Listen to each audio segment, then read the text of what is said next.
आज करना हम लोगों को इंडेफिनिट इंटीग्रेशन 2011 तक के क्वेश्चन लास्ट टाइम मैंने कवर कर दिए थे और आज हमारे सामने ये 2012 ऑनवर्ड्स के क्वेश्चन हैं। काफ़ी आपकी नॉलेज बढ़ेगी, जो प्लस 2 में किया था उससे थोड़ा सा एक्स्ट्रा करने को आपको मिलेगा। स्टार्ट कर देता हूँ, थोड़ा सा वेट करें।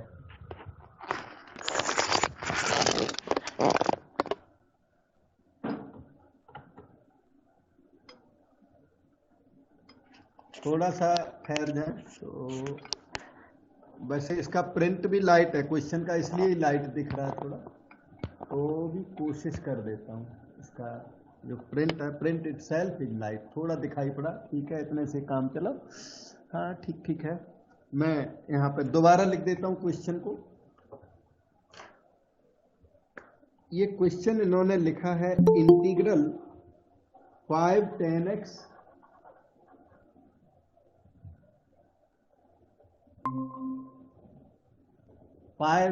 tan x by tan x minus 2 dx equal to, right side में इन्होंने x plus a log sin x minus 2 cos x plus k लिख के दिया हुआ है और आपसे a की वैल्यू मांगी है, a की वैल्यू की डिमांड की है और ये ऑप्शंस दिए हुए हैं 2, -1, -2 एंड 1। ये 4 ऑप्शंस दिए हुए हैं। तो इसमें लेफ्ट हैंड साइड को पिकअप करते हैं, लेफ्ट हैंड साइड को, और साइन कॉस में चेंज करते हैं। I इज इक्वल टू, उसके बाद राइट साइड जब चाहेंगे तब दोबारा लिख के और कंपेयर करके a की वैल्यू निकाल लेंगे। पहले हम अपना ओरिजिनल इंटीग्रल कर देते हैं। तो ये है 5, तो ठीक है, और 10 को साइन बाई कॉस कर दीजिए, sine x by cos x। Denominator में 10x है ना, can be written as sine x by cos x -2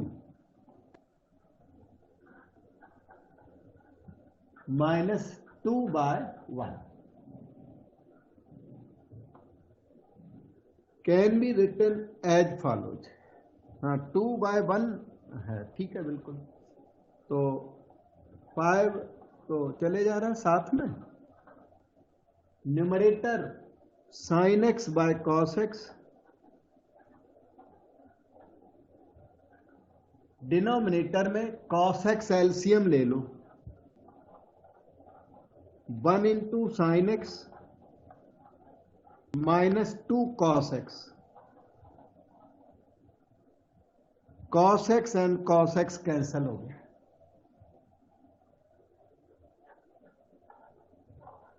हम लोगों के पास जो बचा वो है sine x by sine x -2 cos x।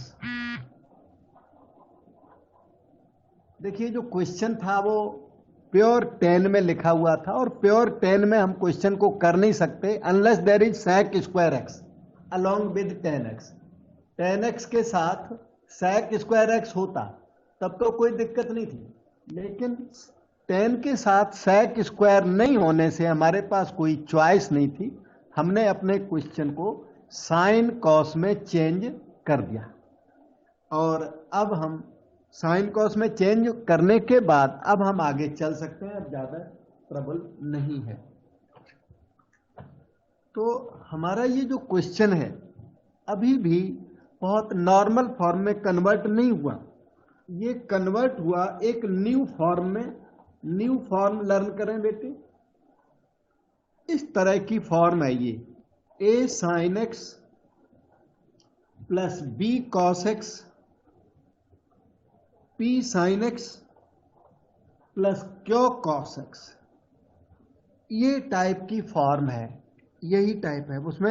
उसमें ना साइन प्लस कॉस नहीं है, तो 0 इंटू कॉस एक्स कर सकते हो आप, sine x plus 0 into cos x, sign x minus 2 cos x. तो फॉर्म ये है a sine x plus b cos x, p sine x plus q cos x. जब ये वाली फॉर्म आपके सामने हो, ये फॉर्म ना +2 में कोर्स में नहीं है, इसलिए वहां नहीं कराई गई आपको। तो ये जब फॉर्म आपके सामने हो तो इसका रूल ये है कि right numerator equal to a into denominator plus b into denominator का डेरिवेटिव। डैश लगा दिया मैंने, अच्छा ये डैश और फिक कर देता हूं, डिनोमिनेटर का डेरिवेटिव, ऐसा अज्यूम किया जाता है। तो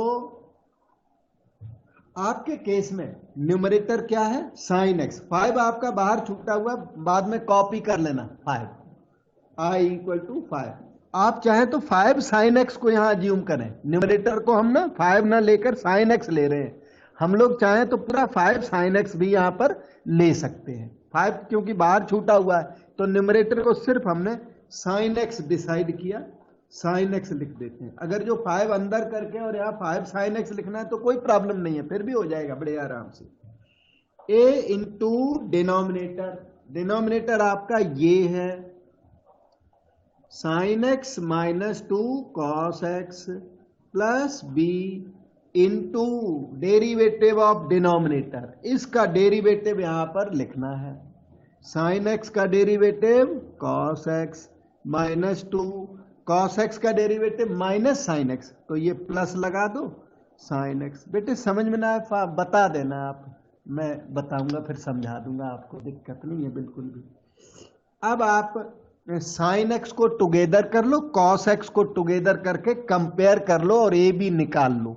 ए बी की वैल्यू निकलने के बाद फिर आप न्यूमरेटर के साइन एक्स को, न्यूमरेटर का साइन एक्स यहां है ना, इसे चेंज करोगे चल के, इंटीग्रल में चल के उसको चेंज करेंगे, आई को चेंज करेंगे, ठीक है। इस साइन एक्स को बदला जाएगा, ये साइन एक्स की वैल्यू अभी आएगी, पहले ए बी अरेंज कर लो, ए बी की वैल्यू यहां और यहां पुट करके क्या किसकी वैल्यू मिल जाएगी, साइन एक्स की।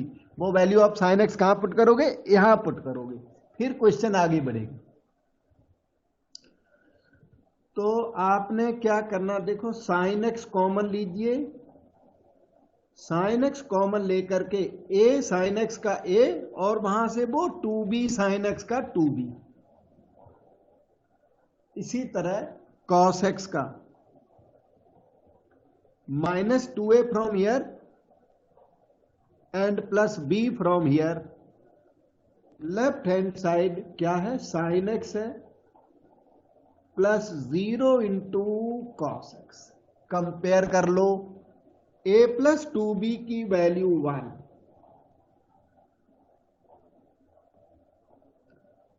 माइनस 2a प्लस b की वैल्यू 0,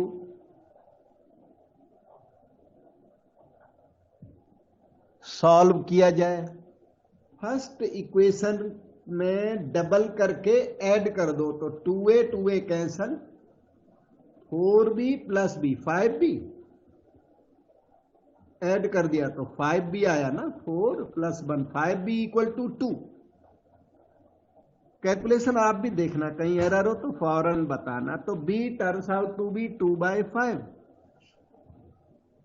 b की वैल्यू 2/5 किसी भी इक्वेशन में लिख दो और a निकाल लो, जैसे इसमें लिख दो सेकेंड वाली में, b की वैल्यू 2/5 है, minus 2a plus 2/5 is equal to 0। तो माइनस 2a इज माइनस 2/5, तो value of a is 1/5। a और b दोनों आ गए, a b की वैल्यू को यहां यूज करोगे, इसमें देखो इक्वेशन नंबर 2 में यूज करोगे।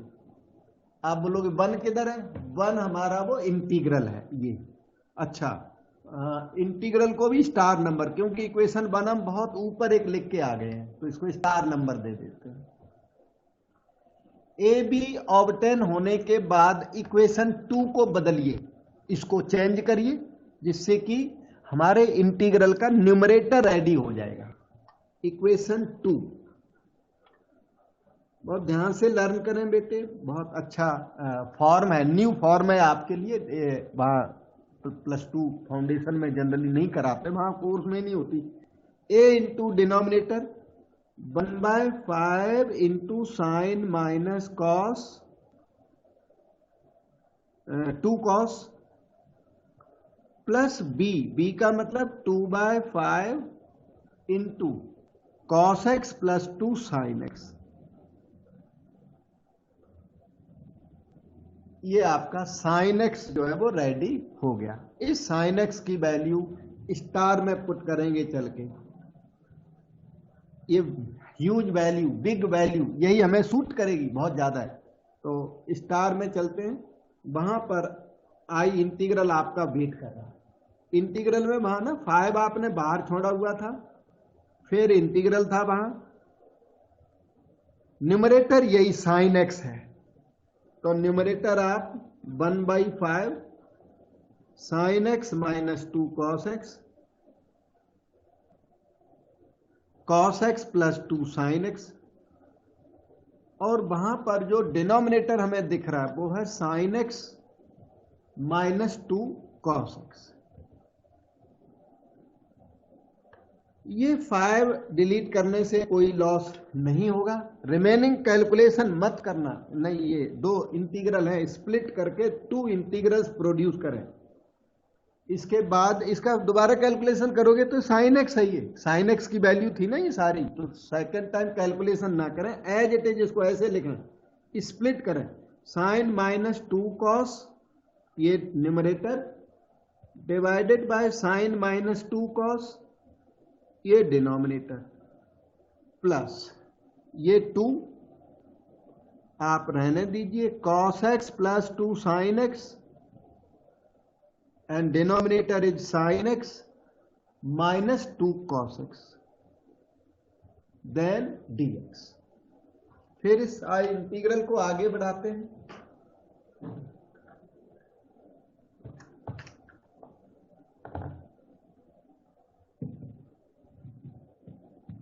ये आई इंटीग्रल अब आगे बढ़ता है, देखो ये पार्ट इस तरह के सभी क्वेश्चंस में कैंसल होगा, तो ये 1 आ गया, और वो 2 के बाद ध्यान से देखो, derivative of denominator present in the numerator, तो log of denominator is the answer, वो वाली बात आएगी, sine x minus 2 cos x dx. 1 का इंटीग्रल x हो गया plus 2 log of denominator, derivative of denominator is present in the numerator, तो log of denominator sin x minus 2 cos x और plus constant of integration, चाहे c बोलो या k बोलो, ये आपने किया तो ये आपकी फाइंडिंग है।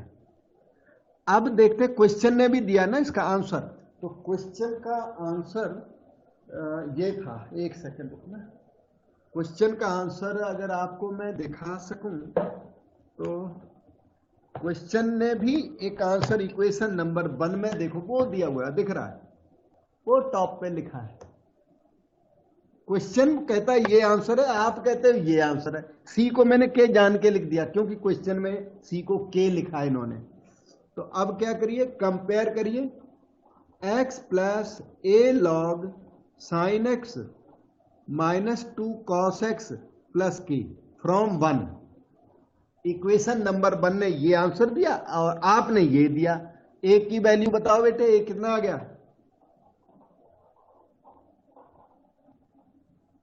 ए की वैल्यू 2 और अपने ऑप्शंस में यहीं पर ऑप्शन भी है, ये ए ऑप्शन राइट है, 2 -1 -2 1, तो इसमें ए ऑप्शन आपकी राइट है। अब डाउट अपना पूछ लो। वी हैव डन 1 क्वेश्चन, लेंदी था क्योंकि न्यू फॉर्म थी इसलिए और भी लेंदी पड़ गया आपको। और अब हम इसका नेक्स्ट क्वेश्चन करते हैं। ये 2012 का क्वेश्चन था जो आपने किया न्यू फॉर्म वाला, ये 2012 का था। अब देखते हैं, every year indefinite integration exam में नहीं आता, डेफिनेट एवरी ईयर आता है, इंडेफिनिट कभी आता है कभी नहीं भी आता है। लेकिन 2013 में क्वेश्चन आया हुआ है यहां पर, तो क्वेश्चन तो दिखाई पड़ ही गया, थोड़ा सा अलग सा ही दिखता है। Integral of F X is psi X, then integral of X to the power 5 F X cube dx। इसकी इसने डिमांड रख दी और ये इन्होंने दे रखा है, तो हम लोग इसको थोड़ा इंटीग्रेट करने की ट्राई करते हैं, ठीक है। हाँ, पहले तो ये दे रखा क्वेश्चन 1 2013 का है, integral of F X is sine x. जब आप साई एक्स एफ एक्स को इंटीग्रेट करोगे तो साई एक्स आएगा, और बाई चांस एफ एक्स को और दोनों तरफ अगर डिफरेंशिएट कर दें तो एफ एक्स की वैल्यू साई डैश एक्स भी है जरूरत पड़ने पर। देखो दोनों तरफ डिफरेंशिएट कर दो तो ये भी वैलिड है, तो जरूरत पड़े तो एफ एक्स की वैल्यू साई डैश एक्स भी है। अब इनकी जो डिमांड है वो है एक्स की power 5 F of X cube dx की डिमांड है क्वेश्चन वाले की। अब आप ध्यान से देखें तो एक्स क्यूब का डेरिवेटिव यहां प्रेजेंट है इफेक्टिवली, बहुत ही इफेक्टिवली प्रेजेंट है, क्योंकि एक्स की power 5 can be written as X cube into X square into F X cube dx. तो ये जो एक्स स्क्वायर है वो एक्स क्यूब का डेरिवेटिव आराम से बन जाएगा। तो एक्स क्यूब को टी पुट कर देते हैं, उसके बाद फिर आगे चलते चलेंगे तो यहाँ एफ टी आ जाएगा, तो एफ टी का हमें इंटीग्रल भी पता है और एफ टी की वैल्यू साई डैश टी ये भी पता है, जो मर्जी है वो यूज कर लेंगे। फिलहाल ये सब्स्टिट्यूशन आपसे मांग रहा है, तो be put t equal to x cube, t equal to x cube, तो d t will be 3x square dx। इसके बहुत सारे ऑप्शंस है क्वेश्चन के, नीचे ऑप्शन दिख रहे हैं ए बी सी डी, इनमें से कोई ऑप्शन अपने आंसर में आएगा, देखते हैं कौन सा ऑप्शन आंसर में आता है। तो X square D X is 1/3 dt,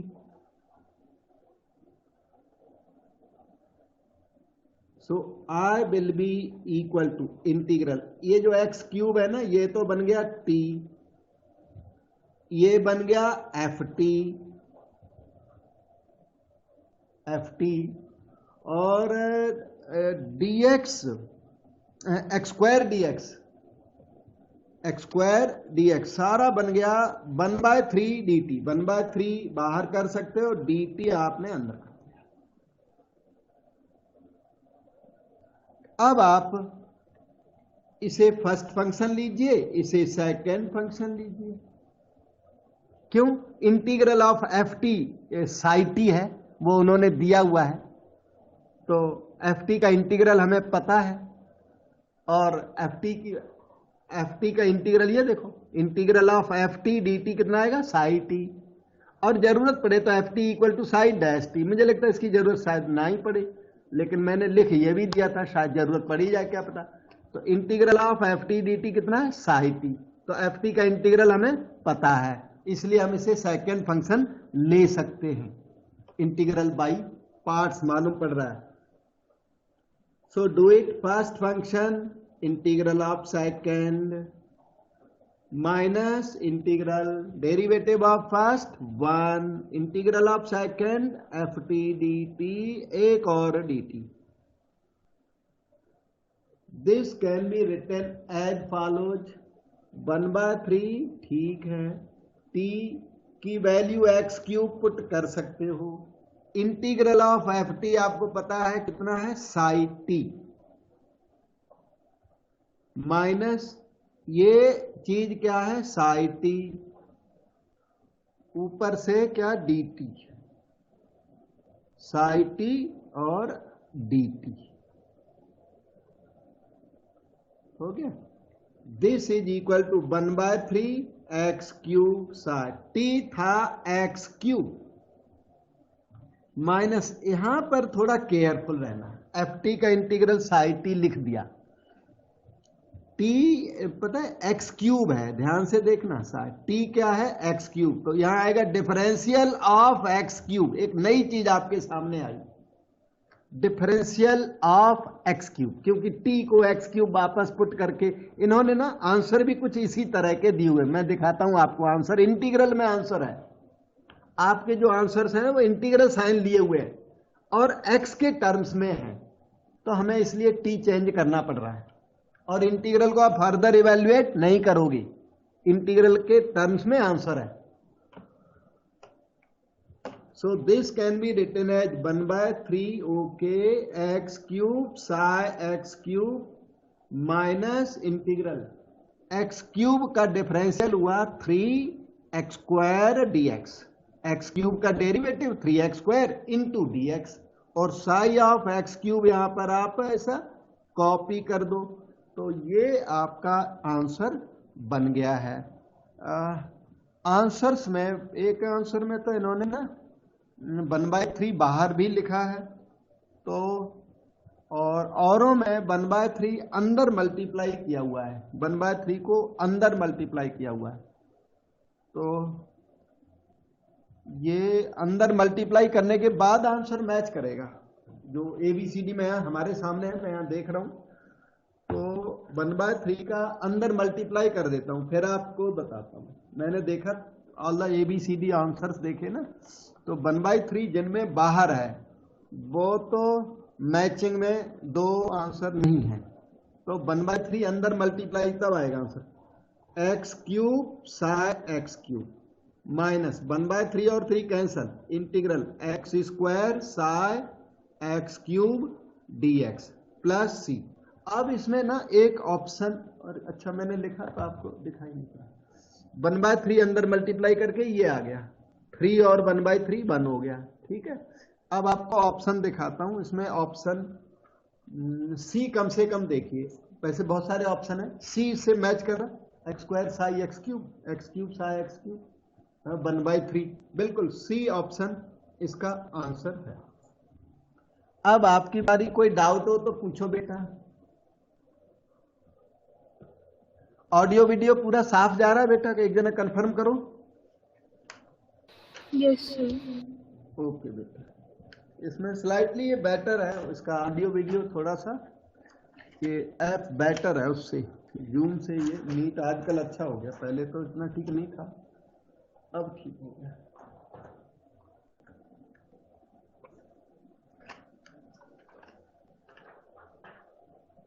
okay, so we move to next question now. ये क्वेश्चन है 2014 का, और इसमें थोड़ी छोटी छोटी ट्रिक्स तो होती हैं। अब e की पावर x प्लस 1/x को देखा तो देखते हमें ऐसा लगा कि कहीं evaluate one rule, EO rule का क्वेश्चन तो नहीं, क्योंकि ईओ रूल के क्वेश्चन में e की पावर x आया करता है, तो e की पावर x नहीं, थोड़ा सा एक्स्ट्रा आया हुआ, तो ये इससे थोड़ा सा डाउट होता है कि इवैल्यूएट वन रूल का क्वेश्चन ये हो भी सकता है। I is equal to integral, अब देखना है इसको, 1 इंटू होल थिंग अलग कर लो, x प्लस 1/x अलग कर दिया, plus integral this into whole thing अलग कर दिया, x minus 1/x e to the power x plus 1/x dx। अब ये जो x प्लस 1/x है, इसका डेरिवेटिव प्रेजेंट है, ये आप बोलोगे डेरिवेटिव दिखता था, यानी कुछ और ही दिख रहा है, मैं थोड़ा सा आपको यहाँ डेरिवेटिव बताता हूं। इसका derivative of x plus 1/x is 1 minus 1/x², ये डेरिवेटिव है, और यहां थोड़ा अलग प्रेजेंट है, ये चीज वहां नहीं है, तो हम लोग थोड़ा एडजस्टमेंट कर लेते हैं। Integral x plus 1/x dx plus integral. इसमें से आप x कॉमन ले लो, वो जो मटेरियल है उसमें से इसमें से x अगर कॉमन लोगे तो अंदर आएगा 1 माइनस 1/x²। देखो डेरिवेटिव, ये चीज यहां प्रेजेंट हो गई, x कॉमन लेने के बाद प्रेजेंट हुई। वो क्वेश्चन में एडजस्टमेंट, इसीलिए तो जी मेन का क्वेश्चन है, क्योंकि +2 का क्वेश्चन में ये x कॉमन नहीं लेना पड़ता, वो सीधे सीधे डेरिवेटिव देते हैं। तो इसमें थोड़ा सा फर्क होता ही है, हल्का सा घुमा के पूछते हैं क्वेश्चन को, थोड़ा टर्न ट्विस्ट करके। ओके, और हाँ ठीक है।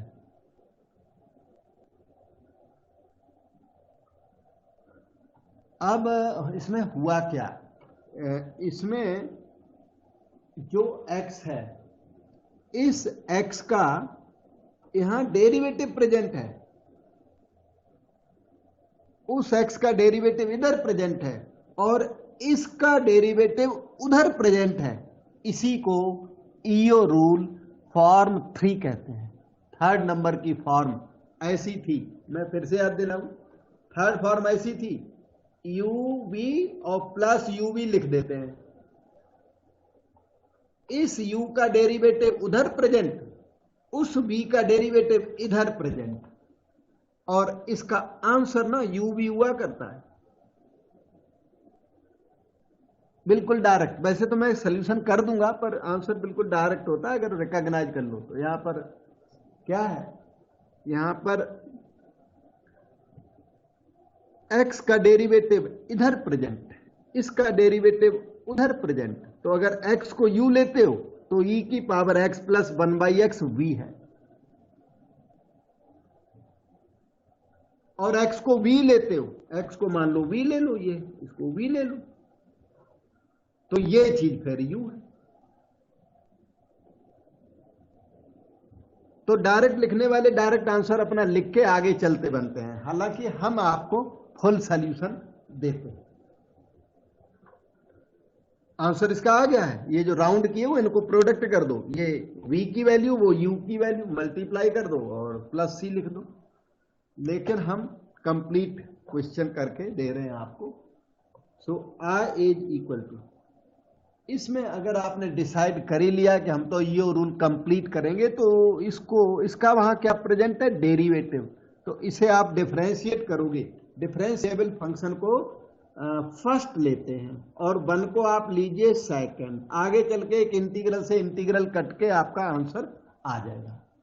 अब देखना, first function e to the power x plus 1/x, integral of second x minus integral derivative of first e to the power x plus 1/x into 1 minus 1/x², derivative of first into integral of second x dx, और plus वो copy करो x 1 minus 1/x² e to the power x plus 1/x dx copy किया, और आप देखो ये दोनों आपस में डिलीट हो गए,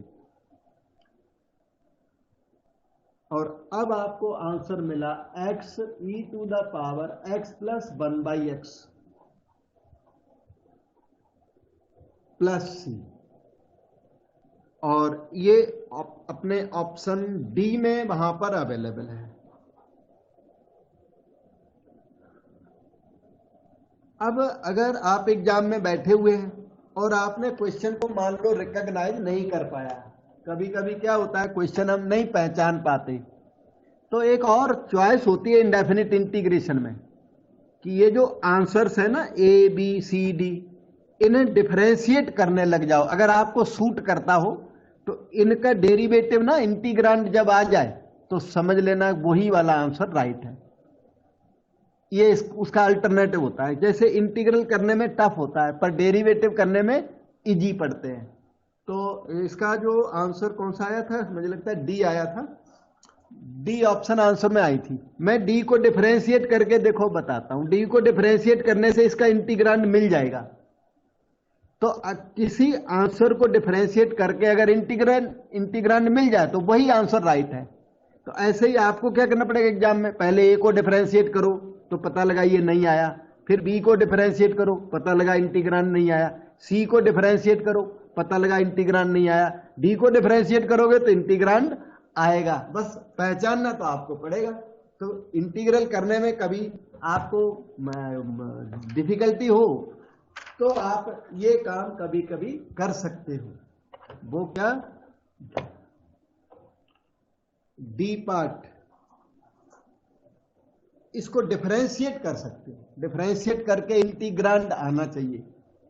तो d d x of x e to the power x plus 1/x plus C, देखो करके बताता हूं, और मतलब आंसर जो डिफरेंशिएट करके बताता हूं। ऐसे ही आप ए बी सी को डिफरेंशिएट करोगे तो फॉल्स आएगा, डी को डिफरेंशिएट करोगे तो ट्रू आएगा। प्रोडक्ट रूल लगा दो, 1 into E to the power x plus 1/x plus X into derivative of this which is e to the power x plus 1/x into derivative of x plus 1/x is 1 minus 1/x square. This can be written as follows, e to the power x plus 1/x common ले लो, in bracket 1 from here plus x and that 1 minus 1/x square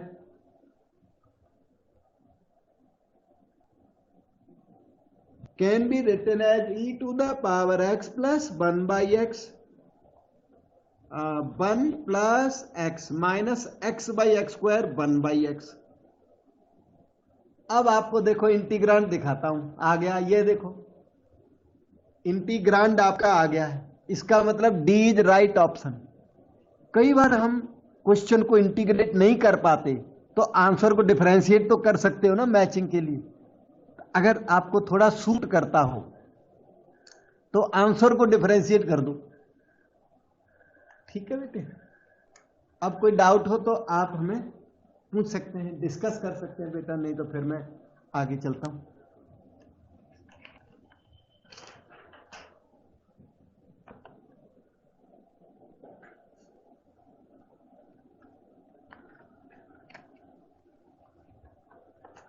Now look at this 2015 question. इसमें भी वही, अगर आपसे question नहीं होता तो answer को डिफरेंशिएट तो कर ही सकते हो, आंसर्स को डिफरेंशिएट करो। इसका आंसर बी आया हुआ है, बी आंसर को डिफरेंशिएट करें तो इंटीग्रांड जनरेट हो जाएगा, और ए को डिफरेंशिएट करोगे तो इंटीग्रांड जनरेट नहीं होगा। तो बहुत ही आराम से आप चाहे तो सॉल्यूशन को कर सकते हैं, ठीक है। हाँ, और मैं तो ओरिजिनल इंटीग्रल भी करके बता रहा हूं, क्योंकि ओरिजिनल जहां भी पॉसिबल है वहां ओरिजिनल करना अच्छी बात है। और ये वो दूसरा ट्रायल मेथड है कि आंसर को डिफरेंशिएट कर दो, इंटीग्रांड आ जाए तो चलते बनो। अब आप बोलोगे बोलो बेटे। सर डिफरेंशिएशन करने में कम टाइम लगता है। डेरिवेटिव ऐसा बेटे कि डेरिवेटिव किसी भी क्वेश्चन का हो जाता है, कोई भी क्वेश्चन आप हमें दे दो हम डिफरेंशिएट पक्का कर देंगे, ठीक है। लेकिन इंटीग्रल हर क्वेश्चन का नहीं होता। तो इंटीग्रांड टाइम की बात नहीं है, इंटीग्रल कई बार आता ही नहीं होता है तो टाइम की बात तो दूसरी है। डिफरेंशिएशन पक्का आता होता है। तो कुछ क्वेश्चन डिफरेंशिएट करके सारे नहीं मैच करते हैं, कुछ मैच कर जाते हैं। अब उन्होंने क्वेश्चन ही अगर ज्यादा पिकुलियर लिख रखा होगा ना तो डिफरेंशिएट करके फिर जल्दी मैचिंग में नहीं आता। तो वो तो उनकी क्लेवरनेस है, और थोड़ा भी लाइट क्वेश्चन है वो डिफरेंशिएट करके बहुत आराम से मिल जाता है। और इंटीग्रेशन तो लेंदी हमेशा ही पड़ता है। तो मैं पहले तो इंटीग्रेट ही कर देता हूं, जो भी चाहो डिफरेंशिएट करके दिखा सकता हूं, इन दोनों बातें हैं अपने पास। तो ओरिजिनल इंटीग्रल इसका कुछ इस तरह है। अब ये सब्स्टिट्यूशन मेथड का क्वेश्चन, और सब्स्टिट्यूशन दिख नहीं रहा। I is equal to integral dx 1 dx, नीचे क्या है x स्क्वायर, ब्रैकेट के अंदर आपको क्वेश्चन फुल दिख रहा, 3/4 है वहां, पावर ना 3/4 इस तरह का क्वेश्चन एग्जामिनर या पेपर सेटर दूसरा क्वेश्चन भी बना सकता है। तो इस टाइप के क्वेश्चन की मैं थोड़ी पहचान बता दूं। यहां पावर 4 है ना, और यहां भी ये 1/4 है। यही पहचान है इस क्वेश्चन की। इस टाइप के क्वेश्चन मतलब वो बदल के दूसरी नंबर भी दे दे तो आप क्वेश्चन को पकड़ लेना कि ये 4 और ये 4 मैचिंग में जरूर होगा। ये 3 मैचिंग में हो या ना हो, पर ये 4 जरूर मैचिंग में होता। यहां पे 5 होगा तो वहां 5 होगा, और हाँ यहां 5 तो इधर भी एडजस्टमेंट होगी। एक्स क्यूब हो सकता है, क्या पता क्या होगा, वो एडजस्टमेंट होगी कुछ न कुछ। लेकिन ये क्वेश्चन पकड़ में यहीं से आता है। तो जब ये 4 और वो 4 मैच कर रहा हो, ये 5 वो 5 मैच कर रहा हो, ये n और वो n मैच कर रहा हो, तो समझ लेना कि आपको ना ये x की पावर 4 इसमें कॉमन लेना है। x की पावर 4 या 5 जो भी ये है, यहां वाला नंबर क्या करना, कॉमन लेना है। और कॉमन लेके आपको फ्रैक्शन जनरेट करनी है 1 + 1/x की पावर 4। मैं तो ओरिजिनल भी ठीक से समझा रहा हूं बेटा आपको। ये 3/4 पावर में है। पावर शायद समझ रहे होगे, मैं यहां इंडिकेशन दे देता हूं थोड़ा, पावर में इसको अंडरस्टैंड करें, अगली बारी मैं अच्छी तरह लिख दूंगा। अब आगे चलता हूं। इसका जो मेन वर्क है वो यही है, कॉमन लेना। इसके बाद ही आराम से क्वेश्चन हो जाता है, लेकिन कॉमन किसी ने नहीं लिया, वो अटका रहेगा क्वेश्चन में। क्वेश्चन का दूसरा मेथड है नहीं इसका। x² हो गया, x4 की पावर 3/4, x4 की पावर 3/4 इन ब्रैकेट 1 + 1/x4 की पावर 3/4 हो गया। This can be written as follow. ये x³ और ये x², x की पावर 5 और ये अपना 1 + 1/x4 पावर 3/4 dx। अब देखो 1/x की पावर 4 का डेरिवेटिव यहां प्रेजेंट हो चुका है, इसका यहां डेरिवेटिव है। वैसे जो लिखने वाले, क्या आप भी लिखने वाले हो, क्यों नहीं, मैं बताता हूं। इसको थोड़ा और भी इजी किया जा सकता है। 1/x4 है, x की पावर -4 की पावर 3/4 dx। 1 का डेरिवेटिव 0, इसका डेरिवेटिव हुआ -4x की पावर -5, -4x की पावर -5। अब आपके पास -4 है नहीं, तो आप यहां पर -4 जनरेट कर लो और 1/-4 बाहर लिख दो। अब क्या हुआ, अब ये -1/4 बाहर करने के बाद ये एक फॉर्म ले गया। ये तो है f' और वो है fx की पावर n की वैल्यू 3/4। ध्यान दो, fx की पावर n इंटू f' का इंटीग्रल आप सीधा याद करो। वैसे तो मैं t पुट करके इसका काम चला देता, लेकिन इस फार्मूले की नॉलेज हर स्टूडेंट को होनी चाहिए, क्योंकि ये फार्मूला बार बार लगता है और हमारे टाइम को सेव कर देता है। कोई बता सकता है बेटा इसका आंसर क्या है? किसी को कभी कभी आता होता है बच्चे को। इस फार्मूले का आंसर -1/4 के बाद जो लिखा है वो फार्मूला है, और वो फार्मूले का आंसर है fx की पावर n+1/n+1 c। ये उस फार्मूले का आंसर हुआ करता है। और अभी मैं अप्लाई करके दिखाता हूं। n की वैल्यू 3/4 और fx की वैल्यू 1 + x की पावर -4। तो दिस इज -1/4, ठीक है। fx की वैल्यू 1 + x की पावर -4 और n+1 का मतलब 3/4 + 1। ये पावर कितनी 3/4 थी, यह थी तो 3/4, तो ये हो गया बेटे, हाँ ऊपर गया ना 1 + x की पावर -4 और ये 3/4 गया भी ऊपर है, तो इसलिए ये -3/4 है। ऊपर न्यूमरेटर में लिखा ना, ये डिनोमिनेटर में था तो न्यूमरेटर में गया तो माइनस हो जाएगा, और x की पावर -4 ऊपर भी माइनस, डबल माइनस। तो आंसर में आएगा -3/4 + 1 बाय -3/4 + 1 और प्लस c। 1/4 और ये वाला 1/4 कैंसिल हो गया, तो एक तो माइनस आ गया, अंदर आ गया 1 + x की पावर -4 को हमने लिख दिया, 1 - 3/4 हो गया 1/4 और फिर प्लस c। अब आप थोड़ा सा अगर एलसीएम लेंगे तो बिल्कुल मैच कर जाएगा, x4 + 1 बाय x4 की पावर 1/4 प्लस c। ये देखो ऑप्शन बी आपके सामने मैं दिखाता हूं, ऑप्शन बी आपको कैसे दिखा सकता हूं,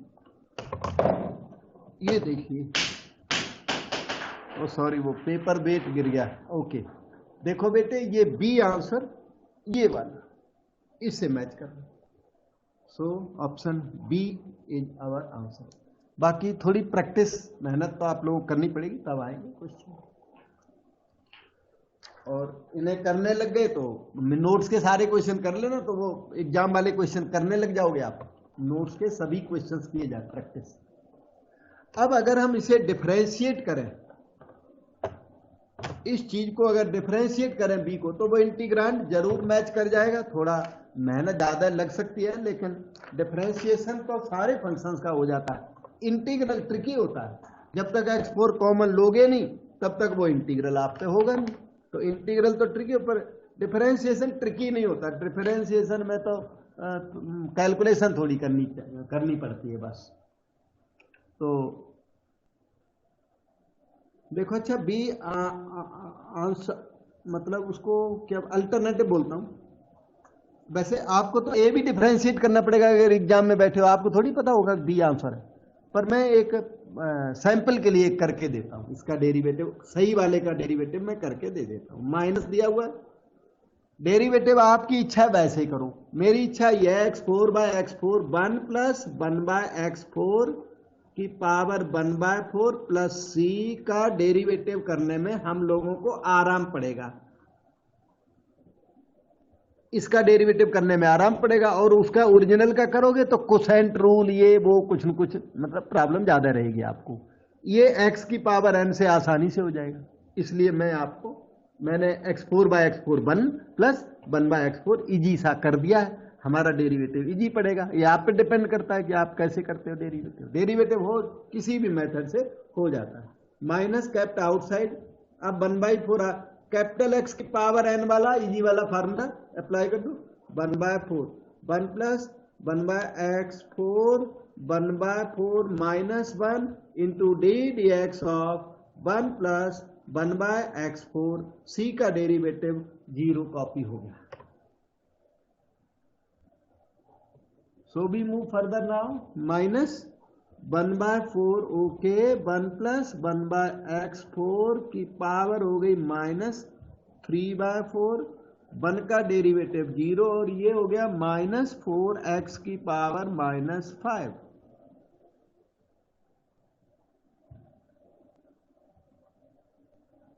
अब आप आगे चलिए, -4 और -4 कैंसल हो गया, -4 कैंसल, 1/x की पावर 5 और यहां एलसीएम ले लो आप, x4 + 1/x4 की पावर -3/4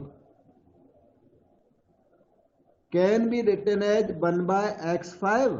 ये रेसिप्रोकल कर दो, जो माइनस पावर पॉजिटिव हो जाएगी, x4 ऊपर x4 + 1 की पावर +3/4 होगी। आगे चलिए, x4 की पावर 3/4 x³ हुआ, डिनोमिनेटर आपका x की पावर 5 x4 + 1, x³ की पावर 5 1/x² इंटू x4 + 1 और पावर ऑफ कोर्स ये 3/4 या डिनोमिनेटर में रहेगा। ऐसा करते करते आपका इंटीग्रांड आ गया है। यही इंटीग्रांड था, देखो आपको दिखा सकता हूं, 1/x4 x4 + 1 3/4 इंटीग्रांड तक हम पहुंच गए डेरिवेटिव करते करते। तो आप पे अगर इंटीग्रेट ना हो पाए, इंटीग्रल का मेथड नहीं आता, कहीं हेल्डअप हो रहे, या इंटीग्रल कभी कभी ऐसा होता है कि जो हम लोग एक्सपर्ट हैं तो इन्हें भी पिकुलियर लगता है कभी कभी, तो आंसर को डिफरेंशिएट करके एफर्ट की जाए, ट्राई किया जाए, तो भी हो जाता है, कई बार हो जाता है, कभी कभी अटक भी जाता है, नहीं होता। तो अब हम आपको नेक्स्ट क्वेश्चन 2016 का क्वेश्चन सामने दिखता है, ये आपको करके देते हैं, थोड़ा ठहरना।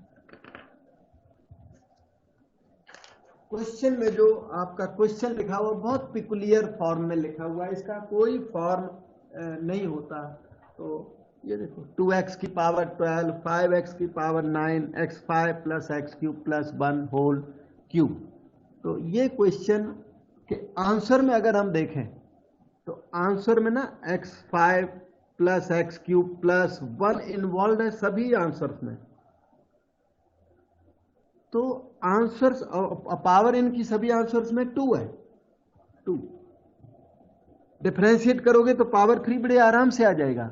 इसलिए इस क्वेश्चन में जो डिफरेंशिएशन वाला मेथड है वो ज्यादा सूट करता है हमें, और इंटीग्रल वाला जो मेथड है वो हमें कम सूट करता है।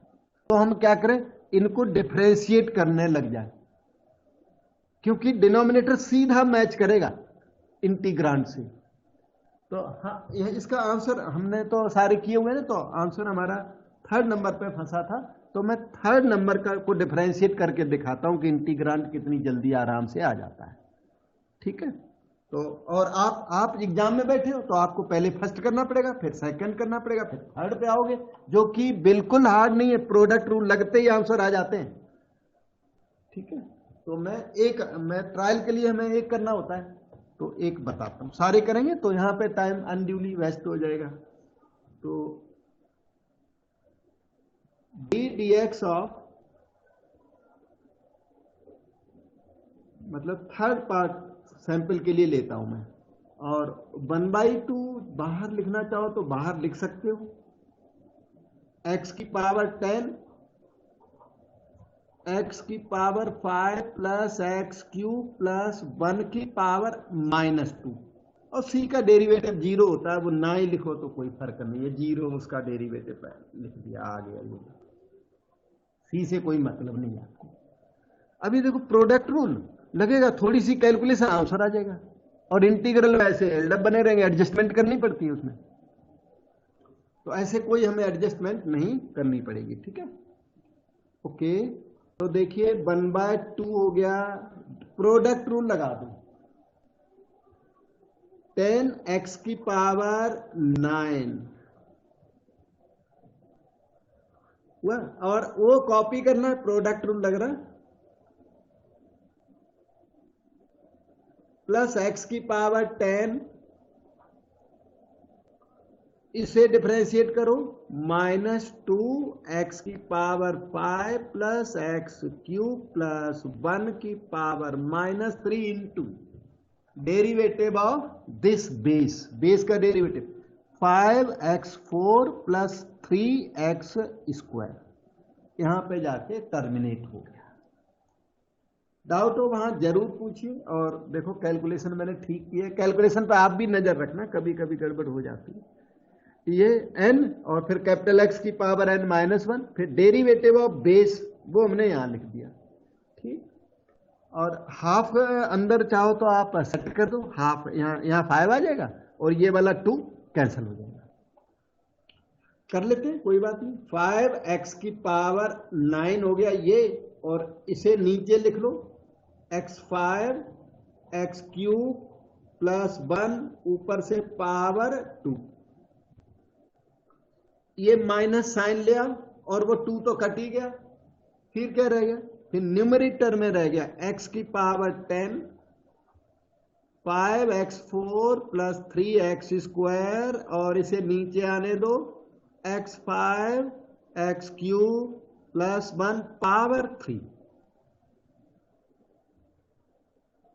एलसीएम ले लो, एलसीएम लेते ही आपका इंटीग्रांड आ जाएगा। देखो इंटीग्रांड आप शायद देख भी सकते हैं अभी, ये यस वो देखो इंटीग्रांड दिखता है क्वेश्चन, उसमें नीचे पावर 3 आई हुई है, उसी से तो मोटिवेट होके हम डिफरेंशिएट करने लग गए। एलसीएम लेते ही वो आंसर आ जाएगा, अगर आपकी कैलकुलेशन राइट है तो। कैलकुलेशन रॉन्ग है फिर नहीं, फिर तो आंसर आके नजर आएगा ही नहीं आंसर। x5 x³ प्लस 1 की पावर 3 एलसीएम ले लिया। अब क्या हुआ, 5x की पावर 9 में 1 पावर आपको मल्टीप्लाई करनी पड़ेगी, यहां पावर 2 है, एलसीएम की वजह से ये करना पड़ेगा, माइनस इसे x की पावर 10 5x4 प्लस 3x²। अब हमें जो यहां दिख रहा है 5x की पावर 14 है ये, और ये 5x की पावर 14 कैंसल हो जाएगा मल्टीप्लाई करने के बाद। और जो बचा है वो देखते हैं वो कितना क्या है, बचा हुआ वो आंसर जरूर बनेगा। डिनोमिनेटर तो हमारा मैच भी कर गया इंटीग्रांड के साथ।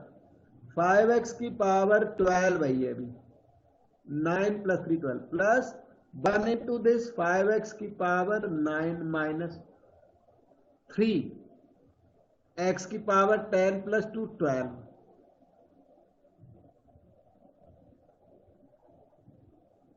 5 माइनस 3 2x की पावर 12 प्लस 5x की पावर 9 और denominator x5 plus x³ plus 1 whole cube, और ये आपका आंसर हो गया। और आप इंटीग्रांड में देख सकते हो क्या, देखो 2x 12 5x की पावर 9, देखो 2x 12 5x की पावर 9 और डिनोमिनेटर। ऐसे डिफरेंशिएट करके जब इंटीग्रेट करने में प्रॉब्लम आए तो एक ट्रायल, एक आपके पास ऑप्शन एग्जिस्ट करती है कि आप डिफरेंशिएट करके इंटीग्रांड जनरेट कर लो। और डिफरेंशिएशन में टाइम कम नहीं लगेगा, क्योंकि डिफरेंशिएशन आपको फर्स्ट का भी करना पड़ेगा, सेकंड का भी करना पड़ेगा, तब जाके थर्ड का करोगे तब आंसर मैच करेगा। टाइम तो मैं नहीं बोलता कम लगेगा, लेकिन हो जाता है जनरली, ऐसा गारंटी भी नहीं है पर जनरली हो जाता है। थोड़ा मीडियम क्वेश्चन हो जाता है, ज्यादा टिपिकल होगा तो डिफरेंशिएट करने से नहीं होता। अब अगर आपके मन में आए कि मैंने तो उसको इंटीग्रेट ही करके देखना था, तो इसमें ना x की पावर 15 का ऊपर नीचे डिवीजन करके और फिर ये एडजस्ट होता है। x की पावर, आप ना जो अच्छे कोई स्टूडेंट्स हैं तो ऊपर नीचे x की पावर 15 का डिवीजन करें और ट्राई करें। आप पे ट्रायल सक्सेसफुल ना हो तो फिर मुझे पूछना, तो मैं फिर करके दूंगा। x की पावर 15 से ये का डिवीजन करने के बाद ये क्वेश्चन बहुत इजी हो जाता है, मतलब इजी पड़ता है बहुत, ठीक है। लेकिन x की पावर 15 का डिवीजन क्यों किया, वो इसलिए किया x की पावर 5 का होल क्यूब, x की पावर 5 का होल क्यूब, x की पावर 15 बाहर करो और फिर ये थोड़ा एडजस्ट होगा। लेकिन वो चीज माइंड में आना बहुत मुश्किल है। मैं ये नहीं कहता एकदम इजी है, x की पावर 15 का डिवीजन कर दो, ठीक है, हाँ, लेकिन उससे एक क्वेश्चन बहुत जल्दी हो जाए। मैं कर ही देता हूं, मैं कर देता हूं, कोई बात नहीं, थोड़ा टाइम लगेगा, आपका नॉलेज तो बढ़ जाएगा। ये रहा प्रॉपर मेथड, तो यही है, लेकिन इंटीग्रल्स हैं ये एडजस्टमेंट मांगते होते हैं इंटीग्रल के क्वेश्चन, और एडजस्टमेंट कई बार माइंड में नहीं आती है तो थोड़ा देर से आती है।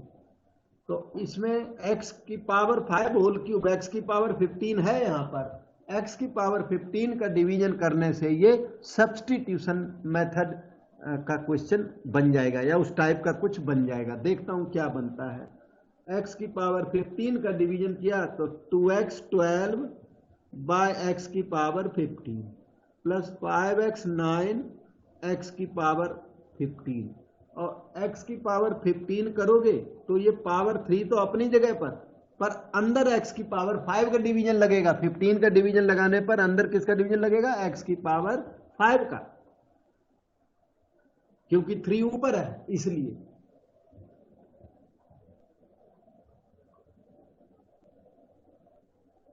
ईच टर्म में x की पावर 5 का डिवीजन लगा दिया, तो this can be written as follows. 2/x³ plus 5/x⁶ 1 plus 1/x² plus 1/x⁵ और ऊपर से पावर 3। ये fx की power n into F dash X में कन्वर्ट हो गया। अभी थोड़ी देर पहले हमने आपको कराया था। और ये जो डिवीजन करने वाली ऐसी एडजस्टमेंट्स वाले क्वेश्चन तो होते हैं, सीधे सीधे क्वेश्चन हो तो सारे लोग करना है। ये हो गया, देखिए बेटे 1/x² का डेरिवेटिव -2/x³ है। मैं ये कहता हूं कि एक माइनस बाहर लगा दो और इन दोनों को माइनस कर दो तो दिक्कत कम आएगी। फिर दोनों को नेगेटिव कर दिया और ये जो डिनोमिनेटर है इसे ऊपर ले चलो। 1 प्लस 1/x² प्लस 1/x⁵ की पावर -3 dx। अब क्वेश्चन बिल्कुल पहचान में आ गया। ये f डैश x है और ये fx की पावर n है। n मतलब -3 है। क्यों? क्योंकि x की पावर -2 का डेरिवेटिव ये है और x की पावर -5 का डेरिवेटिव ये है। आप आराम से डेरिवेटिव करके देखो, बिल्कुल डेरिवेटिव की पहचान स्टूडेंट को हो जाती है। अब तक हो गई होगी इतनी माइनस। और इस चीज का आंसर है fx की पावर n+1। बहुत ही पावरफुल फार्मूला, सब लोग याद करें बेटा ये वाला फार्मूला। fx की power n into F dash x का आंसर आज की डेट में देखो 2 बार आ चुका है, इतने बार। बहुत इफेक्टिव फार्मूला है और डिग्री क्लासेज में, कंपटीशन में, सब में खूब यूज होता है। माइनस fx की पावर n प्लस fx, ये लिखो 1 plus 1/x² plus 1/x⁴ -3 plus 1/-3 plus 1 plus. अब इस आंसर को थोड़ा मॉडिफाई करना पड़ेगा क्योंकि as it is they are not given the answer. उन्होंने इस आंसर को ठीक करके दिया हुआ है, पहले मतलब रिपेयर किया इसको, फिर वहां आंसर आपका मैच करेगा। तो इस आंसर को थोड़ा ठीक करते हैं और फिर आपको आंसर देते हैं। So let us move further.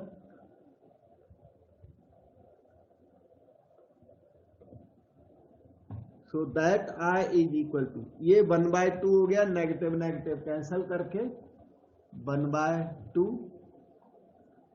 और यहां -2 पावर हमने अभी कॉपी कर दी। अंदर ना एलसीएम लो x की पावर 5 क्योंकि वो क्वेश्चन की रिक्वायरमेंट है। x की पावर 5 एलसीएम लो, आंसर की रिक्वायरमेंट है। x5 इंटू 1 इधर आएगा x3, इधर आ जाएगा 1। आगे चले, रेसिप्रोकल कर दीजिए तो पावर हो जाएगी +2। x5 ऊपर, x5 plus x³ plus 1। This can be written as x की power 10 by x5 plus x³ plus 1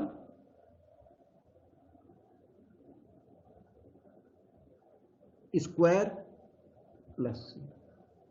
और ये आपका ऑप्शन 3 सी ऑप्शन आंसर में बिल्कुल आ गया है। लेकिन ये वर्क तो थोड़ा कम दिखता है, हल्का दिखता है, लेकिन x की पावर 5 का डिवीजन ऐसे क्वेश्चन करते करते कभी कभी ध्यान में आ जाता है कि चलो x की पावर 5 का ऊपर नीचे डिवीजन करें। वैसे ऐसा कोई फॉर्म नहीं है जो ये कहती हो कि x की पावर 15 का डिवीजन कर दो। ऐसा कोई रूल रेगुलेशन कुछ नहीं है। x की पावर 15 से डिवीजन करके ये आंसर मैच कर जाता है, बस यही है। x की पावर 15 माना x की मैक्सिमम पावर है, इसलिए उसका डिवीजन कर दिया। थोड़ा रीजन भी है, बिना रीजन के तो नहीं है, लेकिन कोई खास बहुत वैलिड रीजन नहीं है, थोड़ी हल्की रीजन है अवेलेबल। इसके बाद कुछ और फार्मूले हैं, फार्मूला टाइप का क्वेश्चन है। ये देखिए, ये था 2016 का क्वेश्चन और अब हमें दिख रहा है ये 2017 का क्वेश्चन। ये क्वेश्चन रूटीन में 10 की पावर nx दिया हुआ है। 10 की पावर n बहुत ही इंपॉर्टेंट इंटीग्रल होता है। 10 की पावर n सबसे ज्यादा इंपॉर्टेंट है। वैसे साइन की पावर n, कॉस की पावर n, कॉसिक की पावर n, सेक की पावर n, कॉट की पावर n, सभी के फार्मूले जैसे होते हैं, रिडक्शन फार्मूले वो एग्जिस्ट करते हैं। तो इसमें इन्होंने 10 की पावर n जो सबसे ज्यादा पॉपुलर, IIT में भी कई बार आता रहता है और अपने जी मेन में भी आता रहता है, सबसे ज्यादा पॉपुलर है। IN इन्होंने दिया आपसे ना I4 प्लस I6 की एक तरह से डिमांड रख दी। वैसे इन्होंने I4 प्लस I6 दिया हुआ है, इन्होंने भी दिया हुआ है। I4 प्लस I6 यहां से आप भी निकाल सकते हो। I4 प्लस I6 आप निकालोगे और इन्होंने दिया हुआ है। जो आप निकालोगे और जो इन्होंने दिया हुआ है उसको मैच करोगे, तब क्या आएगा, ए बी की वैल्यू आएगी। C is constant of integration, then ordered pair A B is equal to, आपसे ए कॉमा बी की वैल्यू मांग दी, आपसे ए और बी मांग दी। तो आपकी ड्यूटी क्या है, I4 और I6 को निकालें यहां से। ठीक है, I4 I6 को निकाल के ऐड करो और फिर इसके साथ कंपेयर करो। ये बेसिक वर्क है। तो हम लोग I4 प्लस I6 निकालते हैं, कोई डिफिकल्ट नहीं है, बिल्कुल आसान। अभी बताता हूं थोड़ा सा। हाँ, IN इन्होंने दे रखा है। IN को देख के I4 प्लस I6 एक साथ में लिख ही देता हूं, शायद एक साथ लिखने से आराम ही पड़ जाए, क्या पता। I4 plus I6, IN is this, तो I4 हो जाएगा 10 की पावर 4x और dx है, और I6 हो जाएगा 10 की पावर 6x dx। और दोनों को मैच करोगे तो बहुत अच्छा हो जाएगा। This can be written as 10 to the power 4x 1 plus 10 square x dx equal to 10 की पावर 4x 1 plus 10 स्क्वायर हो गया ये sec स्क्वायर x dx। अब ये फिर से कंपेयर हो गया fx की power n into F dash x dx, and its result is fx to the power n plus 1 by n plus 1 plus c। तो fx क्या है, 10x, f डैश x क्या है, sec स्क्वायर x। तो result is 10x की power 4 plus 1 by 4 plus 1 and plus c। तो ये है आपकी फाइंडिंग, 1/5 10 की power 5x plus c, your finding. अब क्वेश्चन ने इसे दिया हुआ है a 10 की पावर 5x b x की पावर 5 प्लस c दिया हुआ है क्वेश्चन में। बेटे a की वैल्यू बताओ फिर, व्हाट इज a,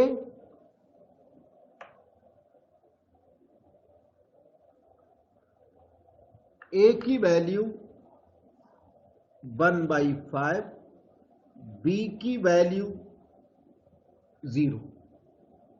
इन्होंने ऑर्डर्ड पेयर ए बी की डिमांड की, तो वो है 1/5, 0। तो ये ऑर्डर्ड पेयर की वैल्यू 1/5, 0 आ गई है, और 1/5 0 आपका ऑप्शन 3 देखो ये सामने दिखता है, ये आपका आंसर है।